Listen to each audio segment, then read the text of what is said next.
Hey there, my name is Rose. I'm the one you don't hear about in those family photos where everyone's smiling like they don't have a care in the world. I got a sister, Lucy. She's been the star of the show since the day she was born. Little Miss Perfect, right? And me? I'm basically the backstage crew in my own life. But enough about that. So let me paint you a picture. It's the morning of my 10th birthday. I'm at the breakfast table, thinking maybe today things will be different. Dad's munching on his toast, buried in a newspaper. Mom's fluttering around, and Lucy's there, eyes all wide and innocent. I'm waiting for some pancakes, maybe a happy birthday. You know, the usual birthday jazz.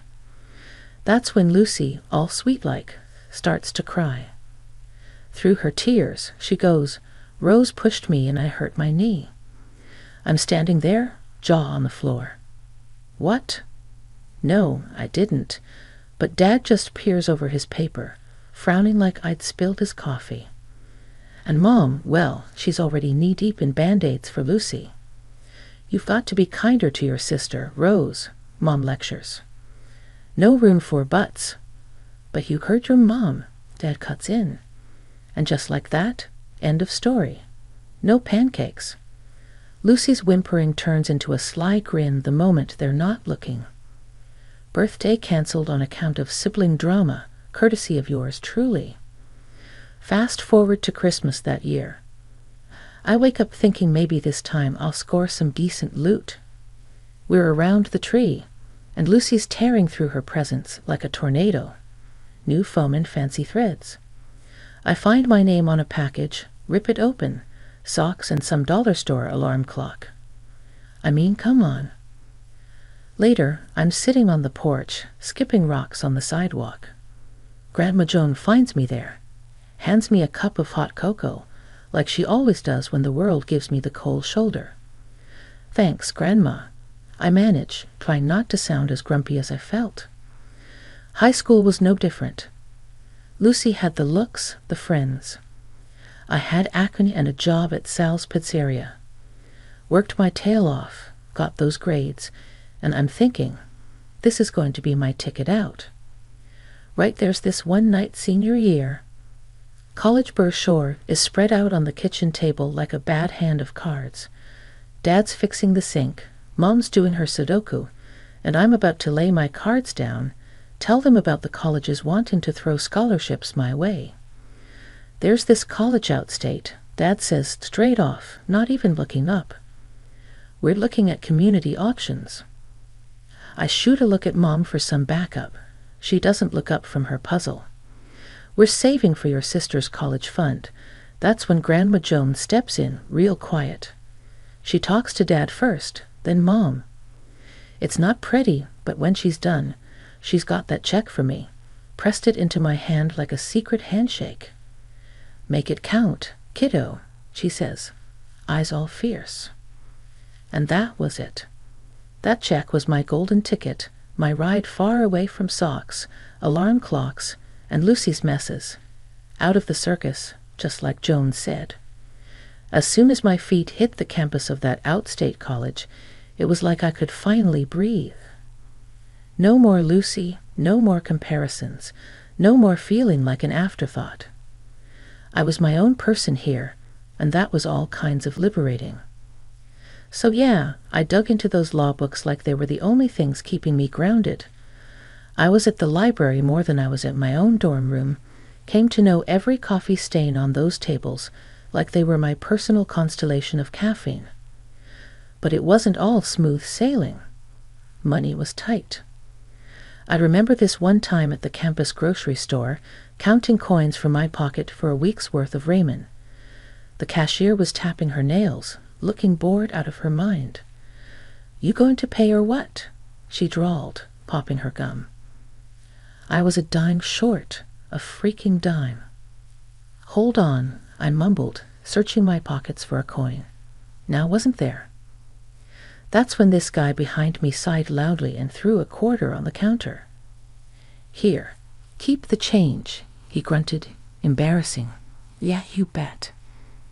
But it was also the day I met Mike, who turned out to be a fellow lost student and a bit of a smartass, a friend, something I hadn't had a lot of in the grind between classes and part-time jobs. Mike and I stuck together. He was as plain-spoken as they come, didn't have patience for show-offs or slackers. Wasn't the type to sugarcoat feedback on my mock trial performances either. "You got to stop sounding like you're asking permission to be fierce," he'd say. "You know this stuff, Rose. Act like it." And I took that to heart. By the time I was sitting for the bar exam, I felt like I was carving my own path, laying down the law, you know. I wasn't Rose Lucy's sister. I was just Rose, soon to be Rose Esquire at the firm. Things were different. I had to prove myself again, but this time it was on my own terms. The partners, they were a mixed bag, some welcoming, some wary of the new blood. I remember being cornered by one of the senior partners, Bill, during my first week. "So you're Joan's granddaughter," he stated more than asked, eyebrows up like he discovered gold. "Yeah, how'd you know?" I was wary, keeping my answers short and my guard up. "Joan and I fought in the same trenches once. She mailed me your resume, said you had grit. I'd have groaned if it didn't feel like a small victory. Grandma Joan, still my one-woman fan club. In that firm, I made it known I wasn't there to ride anyone's coattails. I worked cases like they were puzzles only I could solve. In the courtroom, it was another world. I wasn't the kid sister or the overlooked daughter. I was fierce." Mike's words came back to me about not asking for permission. If the glove doesn't fit, I'd say, cutting through the noise, then you must acquit. Simple, easy, nothing too fancy, to the point. It worked. So yeah, I escaped from family expectations, from always being second best. I made it on my own terms, and it felt like freedom. Hard, exhausting, but undeniably mine. It all started at the courthouse steps, where I bumped into Tom, literally, papers and apologies flying everywhere. He was there to support his buddy. I was on my first case. We laughed it off, grabbed coffee, and it turned out we could talk for hours. He was a contractor, not bothered by my legal jargon, just easygoing and genuine. Before I knew it, we were inseparable. When we decided to get married, the plan was no fuss, just us and the people we loved, sharing a good time. That plan didn't stand a chance once my family entered the picture. "It's nice," Mom would say, dabbing the corner of her eye, but her tone adding a silent but.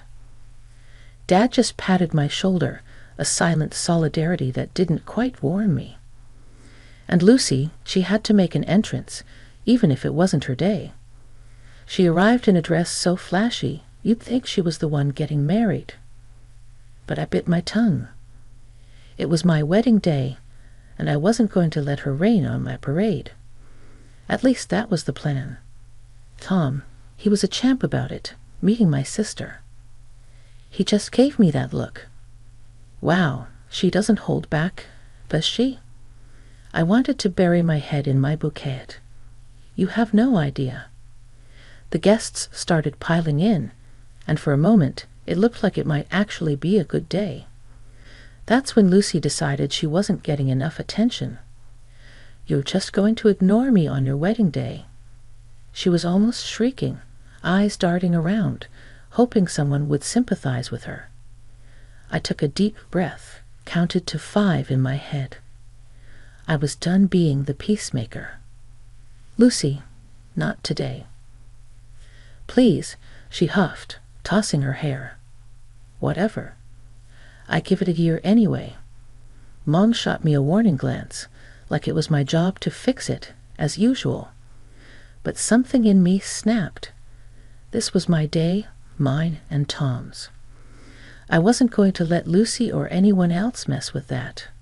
"Get out," I repeated, and my voice didn't even shake. Lucy looked at me with wide eyes, kind of like she did when we were kids, and I'd finally stand up to her nonsense. "What did you just say?" "I'm done with your drama. This is my wedding, and you're not going to spoil it," she sputtered, red in the face. "But I'm family," she insisted. "So family doesn't pull this kind of crap, Lucy." "Not today, not at my wedding." Mom tried to intervene. "Rose, don't do this. She's just—" I cut her off. "No, Mom. Enough is enough." Lucy's face was a storm cloud, and she looked ready to argue. But this time she didn't. Maybe it was the way I stood, maybe it was Tom's hand in mine, or maybe it was the crowd of guests watching the drama unfold. For once, Lucy didn't have a comeback. She just turned and strutted out, heels clicking against the pavement like a judge banging a gavel. The rest of the day went by in a blur.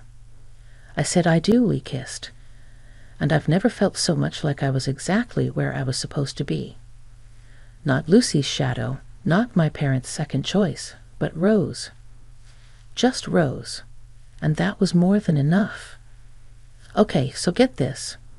A month in, post-wedding drama, and Lucy pulls a Houdini. Total ghost town where she used to be, right? Scoots out of town, leaving behind nothing but a crummy note. And guess who's the villain in her soap story? Yep, yours truly. Turns out her exit strategy includes playing the blame game, and I'm it. Her note, classic Lucy, painting her runaway act with a bunch of bull about how I've done her wrong, like she's the fragile flower, and I'm the big bad wolf. At the next family dinner, the air's so thick with tension you could cut it with a knife. Mom's at the head of the table, flinging accusatory glances my way like she's dealing cards at a high-stakes poker game. "Rose, how could you let it come to this?" she starts, and I can feel a showdown brewing. "Do you know, Mom? Maybe 'cause I ain't the warden in Lucy's personal prison," I shoot back. "I'm not in the mood for a guilt trip, that's for sure," Dad chimes in, voice laced with that "don't rock the boat" tone. "Your sister thinks you never gave her a break. That's serious," Dad adds. "Are you kidding me?" I can feel my temper flaring, words hot on my tongue. "After everything, you're going to take her side based on what? A damn piece of paper?" That's when Granny, sweet Granny who always had my back, pipes up with a voice like thunder. "Rose, your sister's out there alone, scared, and it's your doing." "You too, Granny." I couldn't believe my ears. "Since when do you buy this load of crap?" Her eyes got all misty. "Your ways push her to it, Rose. You're not innocent." That was a gut punch. I've been looking out for her since diapers, and this is the thanks I get. The old lady was on a roll, though. "No excuses, girl. You've got a heart, use it." The whole clash was absurd. There we were, a family tearing into each other over Lucy's concocted tale. Even Granny, who'd never once doubted me, was singing a different tune, and boy did it sting. I stormed out of there, the room thick with unsaid things. Granny's betrayal cut deep, but what cut deeper was knowing I'd stood up for myself. I was done being anybody's villain, especially not in Lucy's crafty escape act. If they wanted to believe her over me, that was on them. Tom's been acting off, real off. All those late nights at the office, trips out of town every other week, big projects he can't talk about. Yeah, right. Man's as subtle as a brick through a window. And then, like fate's trying to tell me something, I catch a glimpse of something red peeking out from his jacket pocket while I'm on laundry duty. A receipt for some fancy women's shop. No way was that for me. I didn't confront him. What's the point when you know you'll get nothing but half-truths topped with lies? I decided I'd do it the smart way. Let someone else do the digging. Yeah, I called up a private eye, got him tasked on tailing Tom, seeing what really goes down when he's working overtime. Jimmy's the name of the PI. Seems like he's been in the game long enough to see everything twice. Just want the straight shot I told him. No chasing ghosts. He gave me a nod that said as clear as day, I got this. So I wait. Days feel like weeks when you're waiting for a bomb to drop. I keep things normal at home, or make a damn good show of it. Every time Tom tells me he's got to work late again, I nod, smile, and say something like, Don't work too hard, babe. One night, he said it again. Got to finish up some things at the office. You know how it is. I shrug, playing it cool on the outside, but inside, my mind's racing. Sure, Tom. Don't forget to eat something. Wouldn't want you wasting away, I say, and he gives me a peck on the cheek before he's out the door. I'm left feeling like I'm on some warped episode of a TV show where the wife's the last to know. I try focusing on a book, some cooking show, but who am I kidding? My head's not in it. Instead, I'm thinking about that receipt, that damn piece of paper that feels like it's burning a hole through the fabric of our little suburban life. Finally, I get a text. Not from Tom, but from Jimmy. My stomach drops when I see his name flash up on my phone. I don't open it, not yet. Can't bring myself to. Whatever's in that message is going to turn my world upside down. Instead, I pour myself a glass of wine, let the cool liquid settle my nerves. They say ignorance is bliss, but I passed that exit miles back. I have to look.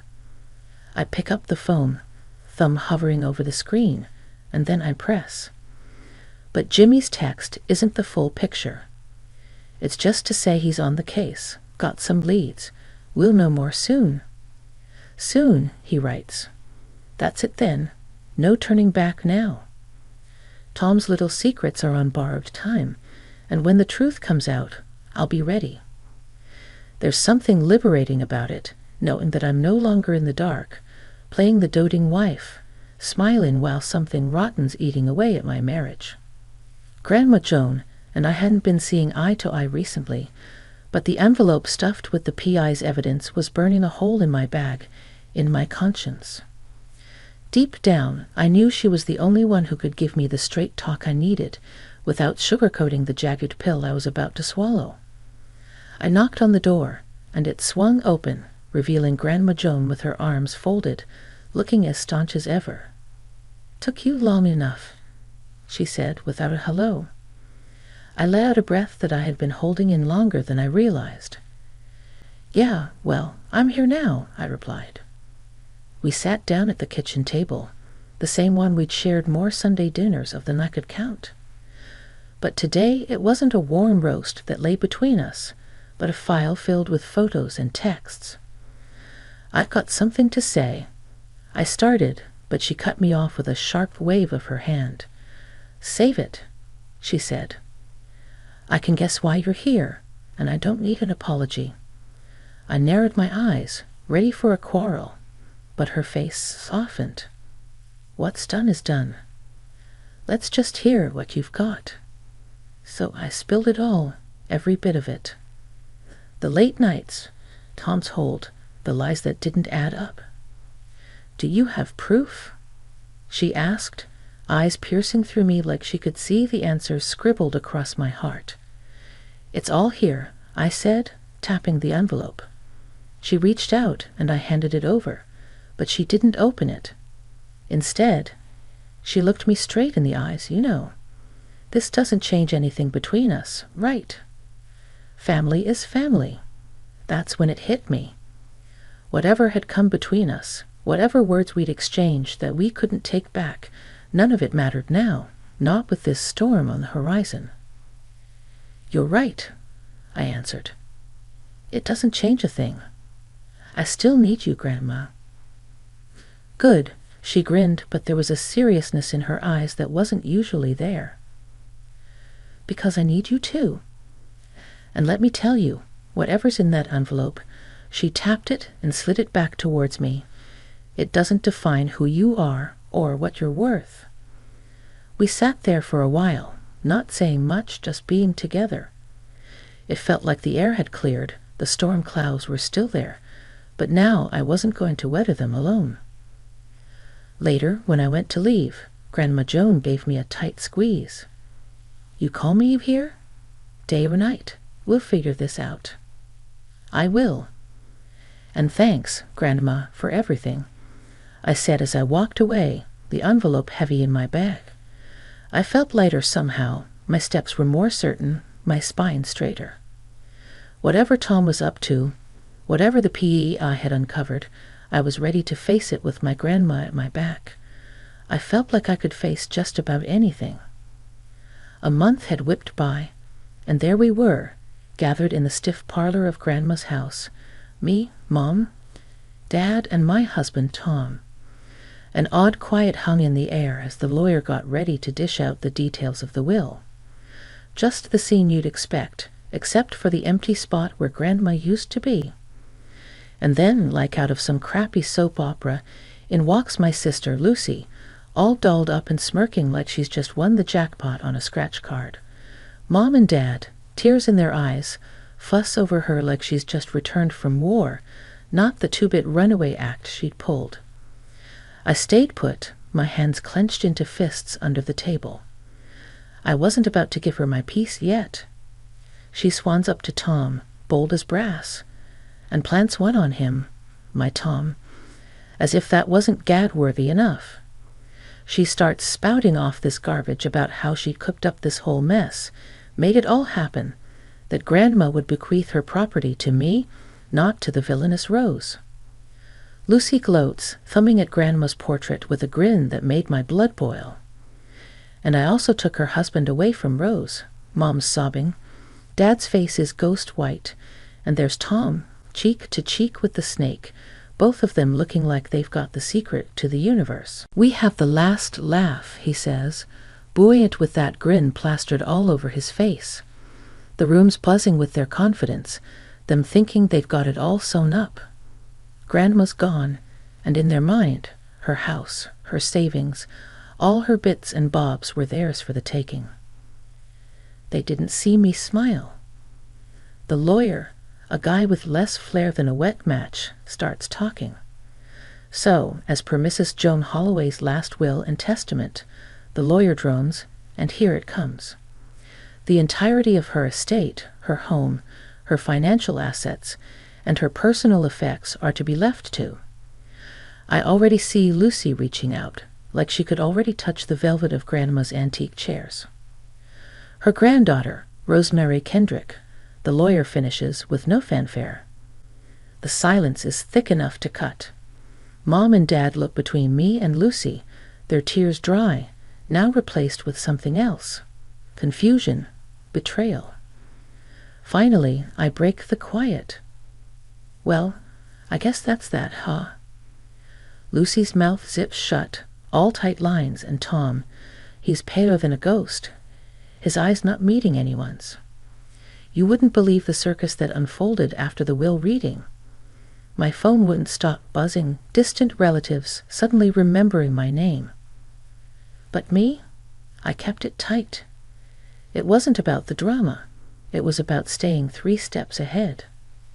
"So, what's the plan now, Rose?" Tom asked, with that rat-like twitch of his lip, trying to sound all sweet and concerned. We were standing in Grandma's kitchen, a place where I'd shucked more corn than anyone's business. I leaned back against the counter, feeling the cool marble against my spine. "Well, Tommy boy, first up, I'm changing the locks." His eyes darted like he'd been zapped. "But what about us?" He stammered, like he hadn't been caught red-handed. I chuckled low and steady. "Us? Oh, darling, us jumped ship the moment you cozied up to my sis just to get a piece of the pie." There were papers in my handbag, crisp and just waiting for his signature. Divorce papers, my ticket out of this mess. The P.S., the snaps, the texts, the late-night calls, I had it all.